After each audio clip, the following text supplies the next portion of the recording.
ये 6 लड़के पढ़ाई से जान छुड़ाकर एक ऐसे आइलैंड पर जाने का प्लान बनाते हैं जो इनके बोर्डिंग स्कूल से 765 किलोमीटर दूर था।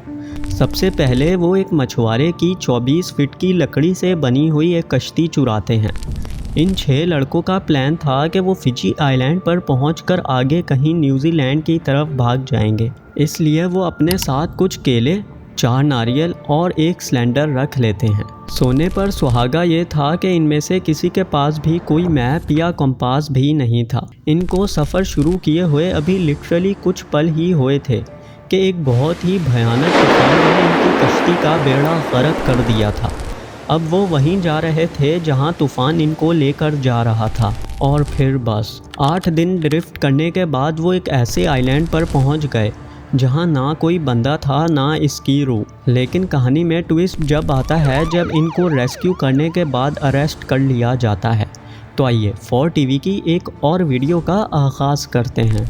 नाजरीन, पैसिफिक ओशन आपकी और मेरी सोच से भी बड़ा है। ये 165 मिलियन स्क्वायर किलोमीटर पर फैला दुनिया का सबसे बड़ा ओशन है। हमारी अर्थ पर जितनी खुश्क ज़मीन यानी कि जिस पर हम रहते हैं, अगर इन सबको जोड़ भी लें तब भी ये ओशन इस ज़मीन से थोड़ा नहीं बल्कि कई गुना बड़ा है। ये इतना बड़ा है कि इसमें पूरे के पूरे 5 चांद समाये जा सकते हैं। इस समंदर में 30,000 से ज़्यादा कई छोटे बड़े आइलैंड्स भी मौजूद हैं। इसी तरह इसका एक हिस्सा साउथ पैसिफिक ओशन है जिसमें 1600 ऐसे आइलैंड्स हैं जो इस वसी समंदर में एक डॉट्स की तरह लगते हैं। इन्हीं में से एक है टोंगा टापू। ये बात है 1965 की, जब ये 6 टीनेजर्स लियूके विकोसा, टेविटा फटाईलाटो, सियोने फटावा, टेविटा सेओला, कोलो फैकीटोआ, सियोने फिलिपी टोटाओ टोंगा टापू के एंग्लिकन बोर्डिंग स्कूल में पिछले 5 साल से पढ़ रहे थे। जैसा कि हम सबको ही पता है कि बोर्डिंग स्कूल के कुछ रूल्स एंड रेगुलेशंस होते हैं। जो बच्चे इसको अडॉप्ट कर लेते हैं वो इस लाइफ को बेहद इंजॉय करते हैं, लेकिन जो इस रूल्स की पासदारी नहीं कर पाते, इनके लिए ये किसी जेल से कम नहीं होता। बिल्कुल, ये 6 टीनेजर्स जो इस जेल से भागना चाहते थे, वो डेली रात को जब सारे सो जाते थे प्लानिंग करते थे कि यहाँ से हम कब और कैसे भाग सकते हैं।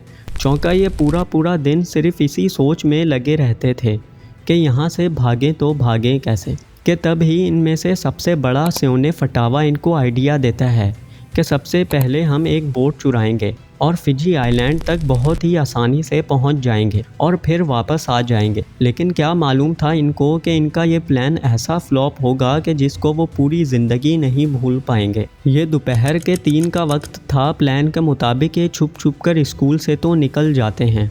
अब इनका अगला मिशन था कि एक बोट चुराई जाए और खुशकिस्मती से वो ये मिशन भी पूरा कर लेते हैं। ऐसा लग रहा था कि कुदरत भी इनको सबक सिखाना चाह रही थी। वो एक रिहायशी मछुआरे की 24 फीट की मामूली सी बोट चुराकर अपना सफ़र शुरू कर लेते हैं। वो इस कदर थके हुए थे कि वो रात को सिर्फ कुछ केले और नारियल का पानी पीकर सो जाते हैं। अभी वो टोंगा टापू से सिर्फ 10 किलोमीटर ही दूर आए थे कि एक बहुत ही भयानक तूफ़ान ने इनकी पूरी बोट को तहस नहस कर दिया था।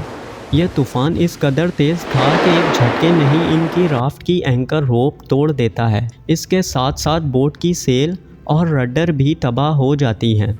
इस पल के बाद से ही वो इस लाखों किलोमीटर में फैले समंदर में बिल्कुल अकेले थे। वो समंदर के ऐसे हिस्से में पहुंच गए थे जहां हर डायरेक्शन में इनको सिर्फ पानी ही पानी नज़र आ रहा था। इनको ये भी पता नहीं था कि वो कौन सी जगह खड़े हैं और किधर जा रहे हैं, क्योंकि इनके पास नक्शा और कंपास तो था ही नहीं। लेकिन अब से कुदरत इनके मुकम्मल खिलाफ हो जाती है। इनके पास सिर्फ एक नारियल बचा था। तूफ़ान की वजह से इनका सिलेंडर भी पानी में बह गया था। देखते ही देखते इनको इस राफ्ट में 2 दिन गुजर जाते हैं और अब इन 6 लड़कों की हालत भी ख़राब होना शुरू हो गई थी।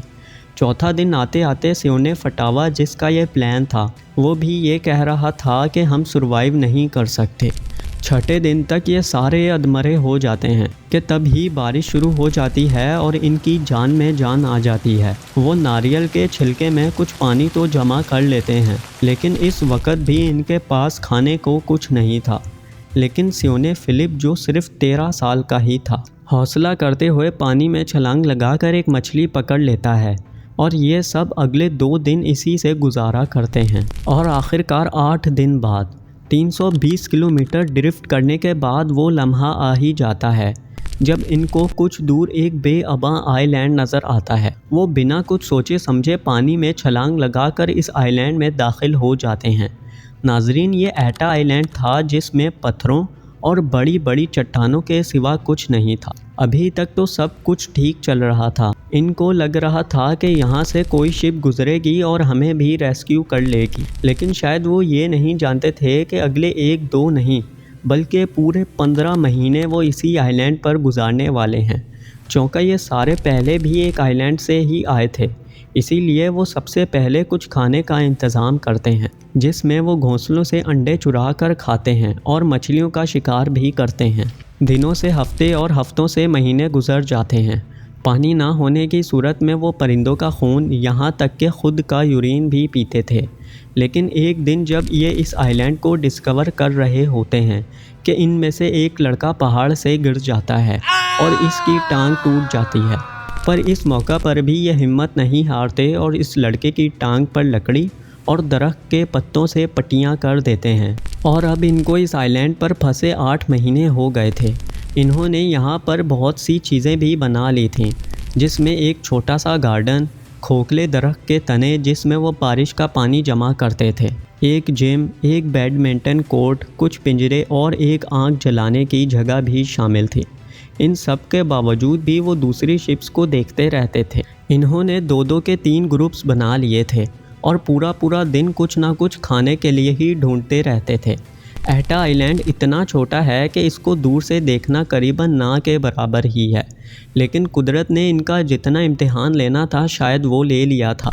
और पूरे 15 महीने बाद ऑस्ट्रेलिया के सबसे अमीर आदमी का बेटा पीटर वार्नर विंटर वेकेशन बनाने इसी आइलैंड्स में से किसी एक पर रहने आया था। वो दोपहर में बाय चांस एटा आइलैंड के सामने से गुजर रहा होता है कि तभी वो अपनी दूरबीन से धुआं उठते देखता है।